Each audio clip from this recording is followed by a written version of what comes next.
Hello friends, welcome to easy English grammar. पिछले video में हमने नाउन केस के बारे में पढ़ा था। आज के इस वीडियो में हम एक नया टॉपिक शुरू करेंगे जिसका नाम है प्रोनाउन। तो चलिए शुरू करते हैं।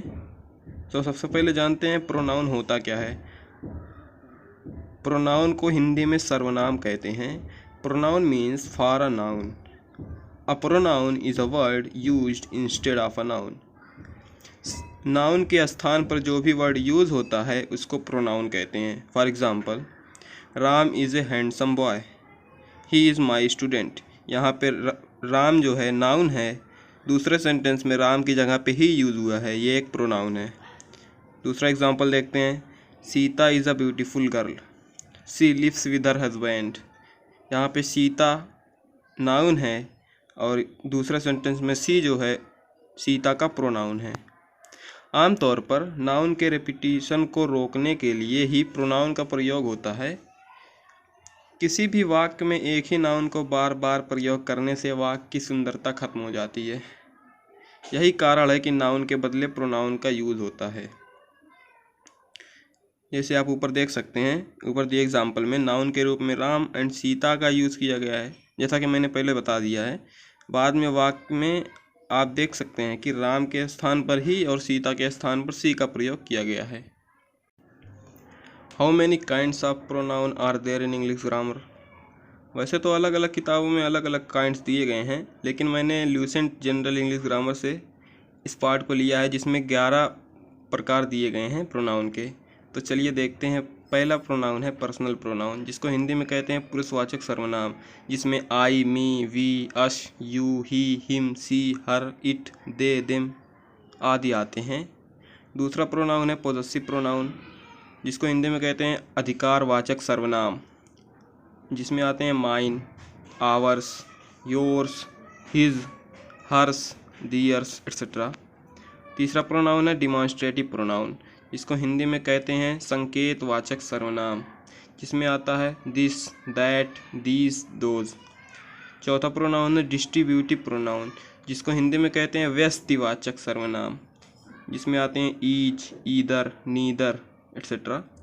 पांचवा प्रोनाउन है रेसिप्रोकल प्रोनाउन, जिसको हिंदी में कहते हैं पारस्परिक संबंध वाचक सर्वनाम, जिसमें आता है ईच अदर, वन अनदर। छठा प्रोनाउन है रिफ्लेक्सिव प्रोनाउन, जिसको हिंदी में कहते हैं निजवाचक सर्वनाम, जिसमें आता है myself, ourself, yourself, yourself, himself, herself, themself, itself, oneself. सातवां प्रोनाउन है इम्फेटिक और इम्फेसाइजिंग प्रोनाउन, जिसको हिंदी में कहते हैं दबाव सूचक सर्वनाम, जिसमें आते हैं myself, ourself, yourself, himself, herself, themself, itself, oneself. Reflexive pronoun और इम्फेटिक प्रोनाउन लगभग सेम होते हैं, केवल इनके यूज़ में थोड़ा सा फ़र्क होता है, जो हम डिटेल में पढ़ेंगे आगे। आठवां प्रोनाउन है इंडेफिनिट प्रोनाउन, जिसको हिंदी में कहते हैं अनिश्चयवाचक सर्वनाम, जिसमें आते हैं everybody, somebody, nobody, anybody, everyone, someone, no one, anyone, everything, something, nothing, anything, all, some, any, both etcetera. नौवां प्रोनाउन है रिलेटिव प्रोनाउन, जिसको हिंदी में कहते हैं संबंधवाचक सर्वनाम, जिसमें आते हैं who, whom, whose, which, that. दसवां प्रोनाउन है इंटरोगेटिव प्रोनाउन, जिसको हिंदी में कहते हैं प्रश्नवाचक सर्वनाम, जिसमें आते हैं हु, होम, विच, वाट। ये प्रश्न पूछने के लिए यूज होते हैं। 11वां प्रोनाउन है एक्सक्लामेटरी प्रोनाउन, यहाँ पे मिसप्रिंट हो गया है, यहाँ पे 11th होगा। 11वां प्रोनाउन है एक्सक्लामेटरी प्रोनाउन, जिसको हिंदी में कहते हैं विस्मयादि बोधक सर्वनाम। इसमें आता है वाट। वाट का प्रयोग जब सेंस ऑफ सरप्राइज, मतलब आश्चर्य को एक्सप्रेस करने के लिए किया जाता है, तब वो एक्सक्लामेटरी प्रोनाउन कहलाता है। फॉर एग्जाम्पल, वाट अ पिटी। आज के इस वीडियो में हम केवल एक ही प्रोनाउन के बारे में पढ़ेंगे, जिसको हम डिटेल में पढ़ेंगे। आगे के वीडियोस में हर प्रोनाउन को हम डिटेल में पढ़ेंगे। तो आज के इस वीडियो में हम पर्सनल प्रोनाउंस के बारे में पढ़ेंगे और इनका यूज़ भी पढ़ेंगे। तो चलिए शुरू करते हैं। पर्सनल प्रोनाउन को हम पुरुषवाचक सर्वनाम कहते हैं। वो प्रोनाउंस जो तीनों पर्सन्स जैसे फर्स्ट पर्सन, सेकंड पर्सन तथा थर्ड पर्सन में प्रयुक्त होते हैं पर्सनल प्रोनाउन कहलाते हैं। इनका चार्ट कुछ इस प्रकार है। Person, singular number, plural number.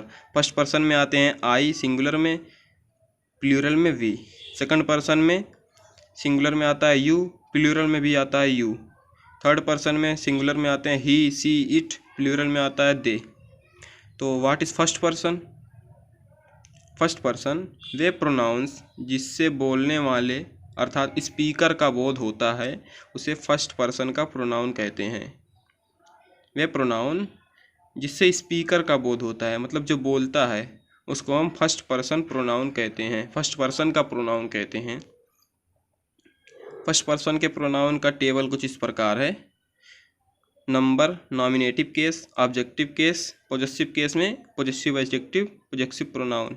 तो सिंगुलर में नॉमिनेटिव केस या सब्जेक्टिव केस में आई है, ऑब्जेक्टिव केस में मी, पॉजेसिव केस के पॉजेसिव एडजेक्टिव में माई, पॉजेसिव प्रोनाउन में माइन। प्लूरल में नॉमिनेटिव केस में वी, ऑब्जेक्टिव केस में अस, पॉजेसिव केस के पॉजेसिव एडजेक्टिव में आवर, पॉजेसिव प्रोनाउन में ours. For example, I am a teacher, we are active, this is my book, our country is great, that book is mine, these pens are ours. ऊपर दिए गए sentences में जो underline word हैं वे first person के pronoun या adjective हैं। सेकंड पर्सन क्या होता है? वे प्रोनाउंस जिससे सुनने वाले मतलब ऑडियंस का बोध होता है उसे सेकंड पर्सन का प्रोनाउन कहते हैं। सेकंड पर्सन के प्रोनाउन का टेबल कुछ इस प्रकार है। Number, nominative case, objective case, possessive case में possessive adjective, possessive pronoun. Singular में यू, नॉमिनेटिव केस में, ऑब्जेक्टिव केस में भी यू, पॉजेसिव केस के पॉजेसिव एडजेक्टिव में योर, पॉजेसिव प्रोनाउन में योर्स। इसी तरह प्लूरल में भी नॉमिनेटिव केस में यू, ऑब्जेक्टिव केस में यू, पॉजेसिव केस के पॉजेसिव एडजेक्टिव में योर, पॉजेसिव प्रोनाउन में yours. For example, you are laborious, I love you, this book is yours, this is your book. ऊपर दिए गए सेंटेंसेस में जो अंडरलाइन वर्ड हैं वे सेकंड पर्सन के प्रोनाउंस या एडजेक्टिव हैं। थर्ड पर्सन क्या होता है? वे प्रोनाउंस जिससे वैसे व्यक्तियों या वस्तुओं का बोध होता है जिसके बारे में कुछ कहा जा रहा है। मान लीजिए एक फर्स्ट पर्सन का प्रोनाउन है जिसको स्पीकर बोलते हैं, एक सेकंड पर्सन का प्रोनाउन है जिसको ऑडियंस बोलते हैं। स्पीकर ऑडियंस से जिसके बारे में कुछ कहता है उसको थर्ड पर्सन का प्रोनाउन कहते हैं। थर्ड पर्सन के प्रोनाउन का टेबल कुछ इस प्रकार है। Number, nominative case, objective case, possessive case, possessive case में possessive adjective, possessive pronoun. Singular में ही जो मैस्कुलिन जेंडर है she, feminine gender it, neutral gender nominative case में है। तो ही का ऑब्जेक्टिव केस होगा हिम, पॉजेसिव एडजेक्टिव होगा हिज, पॉजेसिव प्रोनाउन होगा हिज। सी का ऑब्जेक्टिव केस होगा हर, पॉजेसिव एडजेक्टिव होगा हर, पॉजेसिव प्रोनाउन होगा हर्स। इट का ऑब्जेक्टिव केस होगा इट, पॉजेसिव एडजेक्टिव होगा इट्स। इट का पॉजेसिव प्रोनाउन नहीं होता है। प्लूरल में है दे नॉमिनेटिव केस में, ऑब्जेक्टिव केस में हो जाएगा देम, पॉजेसिव एडजेक्टिव में हो जाएगा दियर, पॉजेसिव प्रोनाउन में हो जाएगा theirs. For example, he loves me, he loves you, she hates me, you admire him, do you like it, these frocks are hers, do you know them, they read in this school, those bells are theirs, these are their notebooks, this building is his। ऊपर दिए गए sentence में जो underline words हैं वे third person के pronouns या adjective हैं। तो चलिए अब जानते हैं use of the pronouns of nominative case. Nominative case के प्रोनाउन का यूज़ कैसे करते हैं उसके कुछ रूल्स हैं, उसको चलिए जानते हैं। पहला रूल है, किसी सेंटेंस के वर्ब के रूप में नॉमिनेटिव केस के प्रोनाउन का यूज़ होता है। अगर कोई सेंटेंस आया है उसमें जो वर्ब आई है उसके प्रोनाउन के रूप में नॉमिनेटिव केस का यूज़ होता है। रूल 1 ये कहता है, for example, he went to Agra last month. यहाँ पे वर्ब है गो का सेकंड फॉर्म होता है वेंट, तो वेंट का नॉमिनेटिव केस प्रोनाउन बन के आया है। अगर हम लगाते हिम या his went to Agra last month तो सेंटेंस गलत हो जाता। इसी तरह दूसरा सेंटेंस है they come here by train, यहाँ पे वर्ब कम है, उसके पहले नॉमिनेटिव केस का यूज़ हुआ है, प्रोनाउन के नॉमिनेटिव केस का यूज़ हुआ है। अगर यहाँ नॉमिनेटिव केस की जगह पे ऑब्जेक्टिव केस देम या पोजेसिव केस दियर या दियर्स का यूज़ होता तो सेंटेंस गलत हो जाता। For example them there are theirs come here by train, ये सेंटेंस गलत है।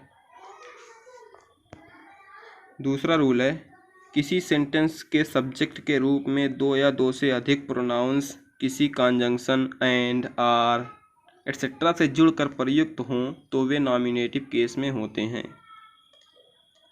अगर किसी सेंटेंस में सब्जेक्ट के दो या दो से अधिक प्रोनाउन हो और वो and or as well as etcetera conjunction जो होते हैं उनसे जुड़कर यूज़ हों तो वे नॉमिनेटिव केस में होते हैं।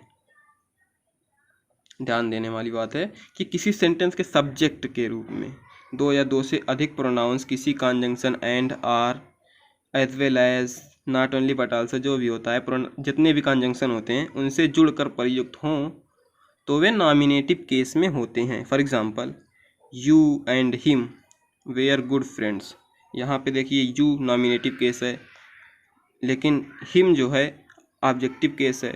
दो प्रोनाउन एंड के सहारे जुड़े हैं, दोनों सब्जेक्ट हैं, लेकिन यहाँ पे यू तो ठीक है नॉमिनेटिव केस में लेकिन हिम ऑब्जेक्टिव केस में है। रूल क्या कहता है कि दोनों प्रोनाउंस नॉमिनेटिव केस में होने चाहिए, तो ये सेंटेंस गलत हो गया। अगर सेंटेंस को सही करना है तो हमको हिम का सब्जेक्टिव केस बनाना होगा, जो होता है सब्जेक्टिव या नॉमिनेटिव केस दोनों एक ही होते हैं, तो हिम का सब्जेक्टिव केस होगा ही, तो सेंटेंस सही हो जाएगा you and he were good friends. इसी प्रकार दूसरा सेंटेंस है you him and me are clever, यहाँ पे यू ऑब्जेक्टिव केस है, हिम ऑब्जेक्टिव केस है एंड मी ऑब्जेक्टिव केस है। यहाँ पे तीन प्रोनाउन आए हैं और तीनों प्रोनाउन सब्जेक्ट के रूप में आए हैं और कॉन्जंक्शन एंड के सहारे जुड़े हुए हैं, लेकिन यहाँ पे ये ऑब्जेक्टिव केस में है, तो सरासर सेंटेंस गलत होगा। सेंटेंस को सही करने के लिए तीनों का सब्जेक्टिव या नॉमिनेटिव केस बनाना होगा। यू का नॉमिनेटिव केस होता है यू, ही का नॉमिनेटिव केस होता है हिम का नॉमिनेटिव केस होता है ही, और मी का नॉमिनेटिव केस होता है आई। अगर तीनों को इनके नॉमिनेटिव केस से रिप्लेस कर देंगे तो सेंटेंस सही हो जाएगा। तो सही सेंटेंस हो जाएगा you he and I R clever. तीसरा रूल है यदि किसी सेंटेंस के वर्ब के सब्जेक्ट के रूप में एक नाउन और एक pronoun conjunction and or as well etcetera से जुड़कर प्रयुक्त हुए हों तो वो प्रोनाउन नॉमिनेटिव केस में होता है। मतलब अगर कोई सेंटेंस है जिसमें एक वर्ब है, उसके सब्जेक्ट के रूप में एक नाउन है और एक प्रोनाउन, दोनों किसी conjunction and or as well etcetera के सहारे जुड़े हों, तो उसमें जो प्रोनाउन होता है वो हमेशा नॉमिनेटिव केस में आता है। For example Karishma and me go to college every day, यहाँ पे वर्ब है गो, उनका सब्जेक्ट वह है करिश्मा एंड मी। रूल कहता है कि सब्जेक्ट का जो प्रोनाउन होगा वो सब्जेक्टिव या नॉमिनेटिव केस में होगा। करिश्मा नाउन है ठीक है, एंड मी यहाँ पे ऑब्जेक्टिव केस में है, तो ये सेंटेंस गलत हो जाएगा। सेंटेंस में यहाँ पे नॉमिनेटिव केस का यूज़ होना चाहिए, तो मी का नॉमिनेटिव केस होता है आई। अगर सेंटेंस को सही करना है तो मी को आई से रिप्लेस कर देंगे, तो सही सेंटेंस हो जाएगा Karishma and I go to college every day. इसी प्रकार दूसरा सेंटेंस है Rahman and him go to college every day, यहाँ पे वर्ब है गो, उसके सब्जेक्ट हैं एक नाउन है रहमान, दूसरा प्रोनाउन है हिम जो कि ऑब्जेक्टिव केस में है। रूल के हिसाब से वहाँ पे नॉमिनेटिव केस होना चाहिए, तो हिम का नॉमिनेटिव केस होता है ही। सही सेंटेंस हो जाएगा Rahman and he go to the college या go to college every day.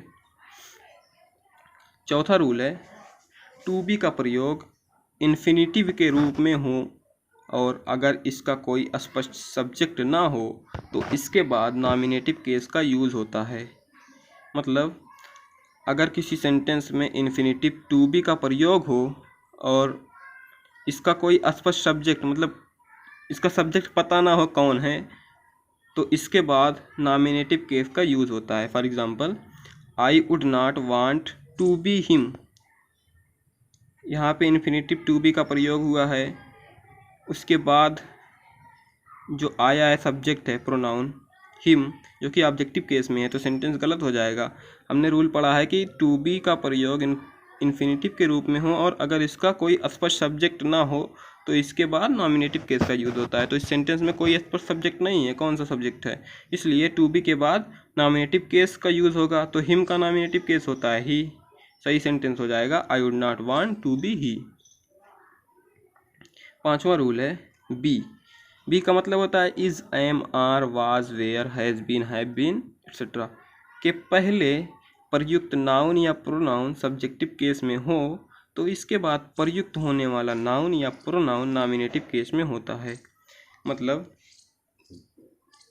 अगर किसी सेंटेंस में बी मतलब is, am, are, was, were, has been, have been etcetera के पहले नाउन या प्रोनाउन आए हैं जो कि सब्जेक्टिव या नॉमिनेटिव केस में हो, तो उसके बाद भी जो नाउन या प्रोनाउन आएंगे उस सेंटेंस में वो भी सब्जेक्टिव केस में ही होंगे। फॉर एग्जांपल, इट इज़ आई, यहाँ पे इज़ आया है, इज़ के पहले इट है जो कि एक प्रोनाउन है, वो सब्जेक्टिव केस में है, तो उसके बाद भी जो प्रोनाउन आएगा वो भी सब्जेक्टिव केस में होना चाहिए। लेकिन यहाँ पे मी आया है, मी जो कि ऑब्जेक्टिव केस में है, तो सेंटेंस गलत हो जाएगा, सही सेंटेंस हो जाएगा it is I.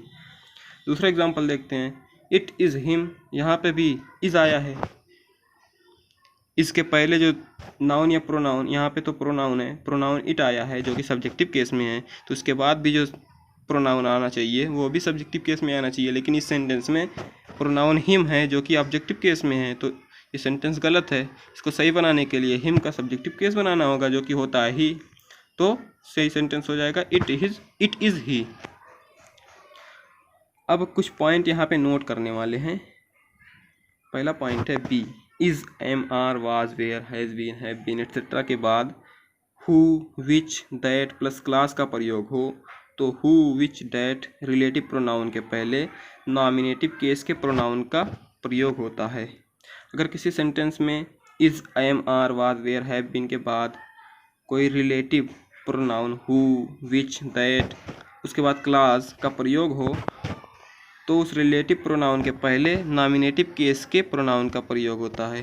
For example, it is me who have helped you, ये सेंटेंस गलत है क्योंकि देखिए इस सेंटेंस में इज़ का प्रयोग हुआ है, उसके बाद हु जो कि एक रिलेटिव प्रोनाउन है उसका और plus class have helped you का प्रयोग हुआ है।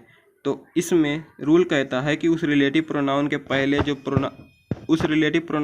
जो प्रोनाउन आएगा वो सब्जेक्टिव केस में होगा। लेकिन इस सेंटेंस में हु के पहले जो प्रोनाउन आया है मी वो ऑब्जेक्टिव केस में है, इसलिए सेंटेंस गलत है। सही सेंटेंस होगा it is I who have helped you.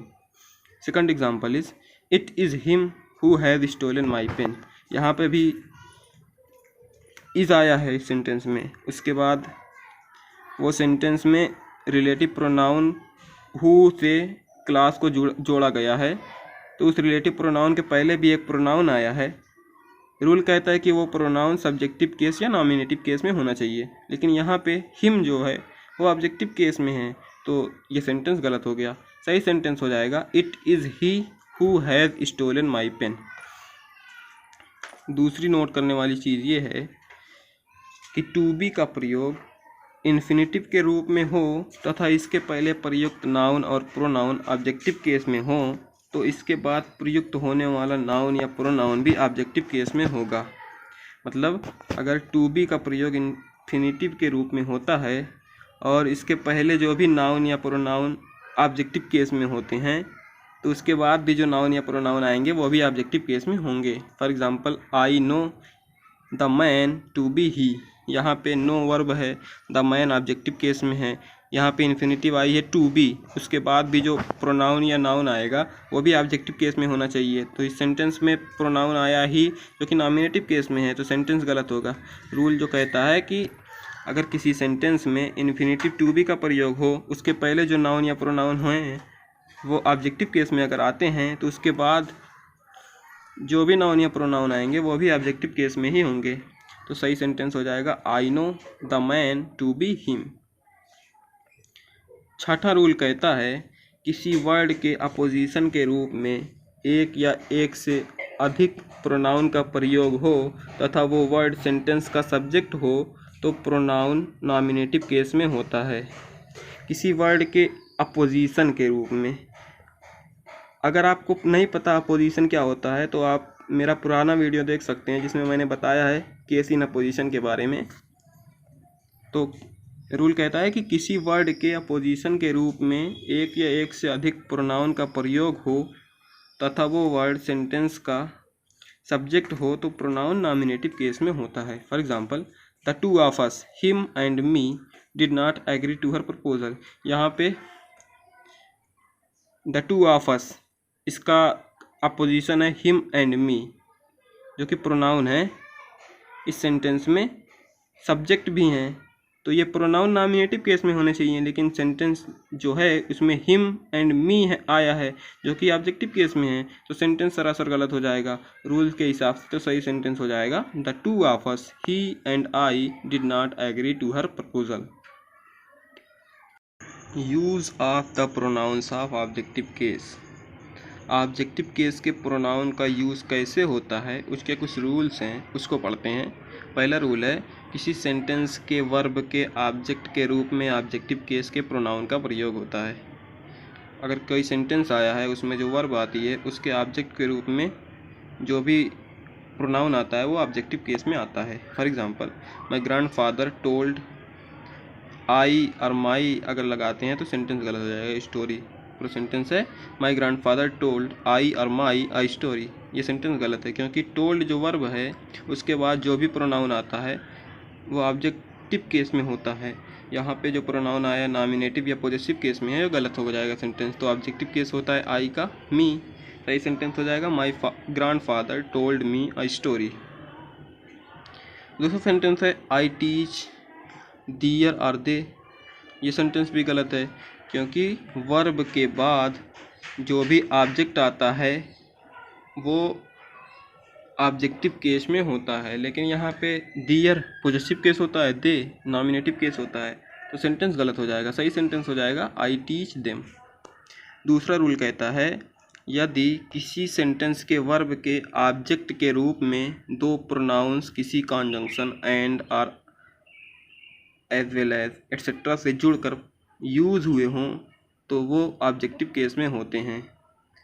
अगर कोई सेंटेंस है उसमें जो वर्ब आता है उसके ऑब्जेक्ट के रूप में दो प्रोनाउन कोई conjunction and as well as or इनसे जुड़कर आए तो हमेशा ऑब्जेक्टिव केस में होते हैं। For example, my father forbade you and I to play in the sun, ये सेंटेंस गलत है क्योंकि इस सेंटेंस में जो वर्ब आई है फॉरबेड उसके बाद जो भी ऑब्जेक्ट आता है वो ऑब्जेक्टिव केस में होता है। अगर दो प्रोनाउन आते हैं और कॉन्जंक्शन एंड से जुड़ते हैं या आर से जुड़ते हैं तो वो हमेशा ऑब्जेक्टिव केस में होने चाहिए, लेकिन यहाँ पे जो प्रोनाउन आए हैं यू एंड आई दोनों नॉमिनेटिव केस में, तो सेंटेंस गलत है। सही सेंटेंस हो जाएगा my father forbade you and me to play in the sun. दूसरा एग्जाम्पल देखते हैं, the principal allowed she and I to take rest in the common room. यहाँ पे भी वर्ब अलाउ है, उसके बाद जो भी ऑब्जेक्ट आता है अगर वो दो प्रोनाउन होते हैं और किसी कॉन्जंक्शन के सहारे जुड़े होते हैं तो दोनों ऑब्जेक्टिव केस में होने चाहिए, पर इस सेंटेंस में दोनों नॉमिनेटिव केस में है। सी एंड आई दोनों नॉमिनेटिव केस में है तो सेंटेंस गलत हो गया। सही सेंटेंस हो जाएगा the principal allowed her and me to take rest in the common room.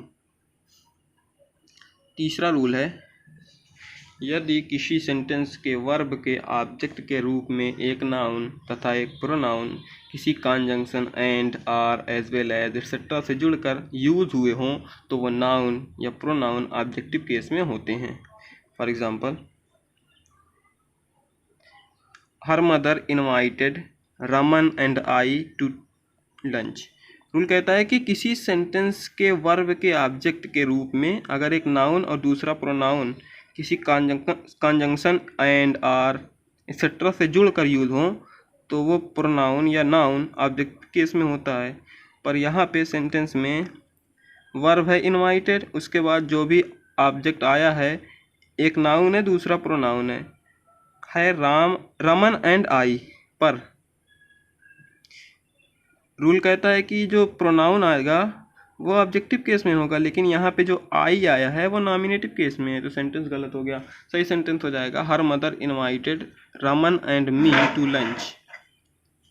दूसरा सेंटेंस है he saved Veena and I. Rule के हिसाब से ये भी सेंटेंस गलत है, क्योंकि इस सेंटेंस का वर्ब है सेव और एक नाउन और एक प्रोनाउन आया है, दोनों कंजंक्शन एंड के सहारे जुड़े हैं।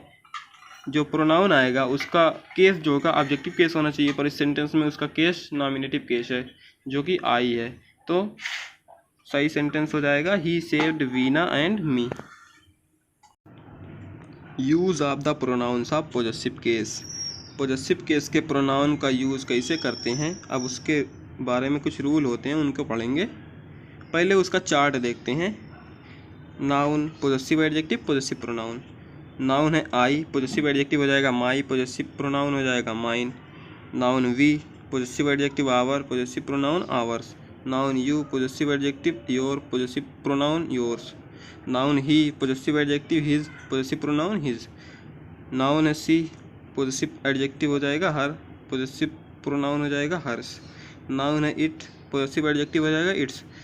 इट का पॉजेसिव प्रोनाउन नहीं होता है। तो अब चलिए देखते हैं रूल्स। पहला रूल है कि पॉजेसिव प्रोनाउन का प्रयोग नाउन के पहले नहीं होता है।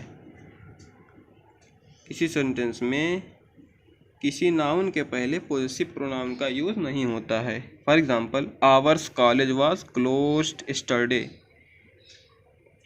या इस सेंटेंस में जो नाउन है कॉलेज उसके पहले पॉजेसिव प्रोनाउन का यूज़ हुआ है आवर्स, सेंटेंस गलत हो जाएगा। रूल यही है कि पॉजेसिव प्रोनाउन का प्रयोग नाउन के पहले नहीं होता है, उसके पहले पॉजेसिव एडजेक्टिव का प्रयोग होता है। अभी पढ़ेंगे नीचे। Our college was closed yesterday, ये सेंटेंस सही होगा। दूसरा एग्जांपल है योर्स मोटरसाइकिल इज़ न्यू। ये भी सेंटेंस गलत है, क्योंकि इस सेंटेंस में नाउन जो है मोटरसाइकिल उसके पहले योर्स का प्रयोग हुआ है जो कि पॉजेसिव प्रोनाउन है। ये भी सेंटेंस गलत हो जाएगा। सही सेंटेंस हो जाएगा योर मोटरसाइकिल इज़ न्यू। अब नोट करने वाली बातें देखिए। पहली बात यह है कि पॉजेसिव एडजेक्टिव का प्रयोग नाउन के पहले होता है, मैंने बताया ऊपर। इसलिए ऊपर के सेंटेंस में नाउन्स कॉलेज और मोटरसाइकिल के पहले पॉजेसिव प्रोनाउंस आवर और योर्स का प्रयोग हुआ है, जो गलत है। मैंने बताया कि सेंटेंस दोनों गलत हैं। दूसरी नोट करने वाली बात यह है कि पॉजेसिव प्रोनाउन का प्रयोग नाउन के बिना होता है। अगर किसी सेंटेंस में नाउन ना आए वहाँ पे आप पॉजेसिव प्रोनाउन का प्रयोग कर सकते हैं, वहाँ पे पॉजेसिव एडजेक्टिव का प्रयोग नहीं होगा। For example our is a great country, यहाँ पे इस सेंटेंस में नाउन है ही नहीं पहले, तो ये सेंटेंस गलत हो जाएगा। यहाँ पे पॉजेसिव एडजेक्टिव का प्रयोग नहीं कर सकते, यहाँ पे पॉजेसिव प्रोनाउन का प्रयोग होगा। जैसे hours is a great country, इस सेंटेंस में जो पॉजेसिव प्रोनाउन है आवर्स उसका प्रयोग नाउन के बिना हुआ है, ये सही है। यहाँ पे आवर्स का मतलब होगा आवर कंट्री। तीसरी नोट करने वाली बात यही है कि पॉजेसिव प्रोनाउन बराबर होता है possessive adjective plus noun. For example mine, mine का मतलब पॉजेसिव, माइन का पॉजेसिव एडजेक्टिव होता है my plus noun. Ours, our plus noun. Yours, your plus noun. His, his plus noun. Hers, her plus noun. Theirs, their plus noun. चौथी note करने वाली चीज़ ये है कि पॉजेसिव प्रोनाउन का प्रयोग तब होता है जब पहले से किसी नाउन की चर्चा हो, अन्यथा नहीं होता। ये नोट करने वाली चीज़ है। जैसे मैंने ऊपर यूज किया है hours is a great country, यहाँ पे इस सेंटेंस में नाउन का प्रयोग हुआ है, चर्चा हुई है नाउन की। जैसे कंट्री है नाउन, उसकी चर्चा इस सेंटेंस में हुई है, तभी मैंने आवर्स का प्रयोग किया है, मतलब पॉजेसिव प्रोनाउन का प्रयोग किया है। पॉजेसिव प्रोनाउन का प्रयोग तभी होता है जब पहले से किसी नाउन की चर्चा हो, नहीं तो नहीं होता। अगर आप कर देते हैं तो ये सेंटेंस गलत हो जाएगा। पांचवा पॉइंट नोट करने वाली है, हिज का प्रयोग पॉजेसिव एडजेक्टिव और पॉजेसिव प्रोनाउन के रूप में होता है। मतलब हिज पॉजेसिव एडजेक्टिव भी होता है, पॉजेसिव प्रोनाउन भी होता है। हिज का प्रयोग दोनों में कर सकते हैं। छठा पॉइंट यह है कि इट्स का प्रयोग केवल पॉजेसिव एडजेक्टिव के रूप में ही होता है, इसका प्रयोग पॉजेसिव प्रोनाउन के रूप में नहीं होता, मैंने पहले ही बता दिया।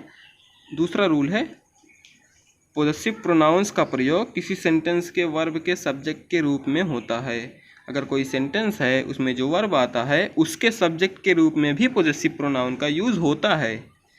For example, yours is a new car.